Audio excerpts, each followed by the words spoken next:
Tens of millions of shipping containers traverse the world's oceans every year.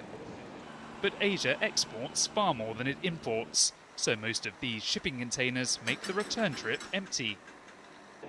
For design student Philippe Hohlfeld, this seemed like a terrible waste of space. Half of all containers going to China are empty.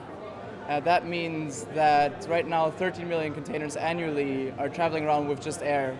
And when I heard about that, I thought, no, that's not a problem, that's an opportunity. GrowFrame is his solution, a collapsible hydroponic farm that can grow vegetables inside the empty containers during the weeks-long sea voyage.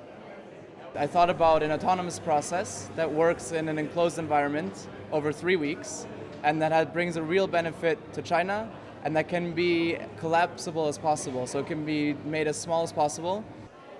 Each plant is grown in small individual plastic bags containing all the required water and nutrients. Photosynthesis is triggered by LED lights that can be adjusted to provide precisely the right spectrum of light for optimal growth. Growing mushrooms as well would help maintain a healthy micro-ecosystem, according to the designer.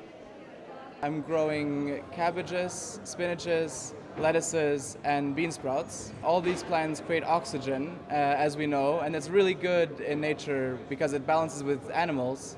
But in the container, it could be a problem. So I'm introducing mushrooms, which turn the oxygen back into CO2 because they respirate the same way that we do.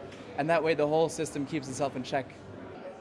Hohlfeld says the potential profitability of the reusable system would quickly recoup the initial setup costs. He's now looking for funding to help turn his proof of concept design into a working prototype.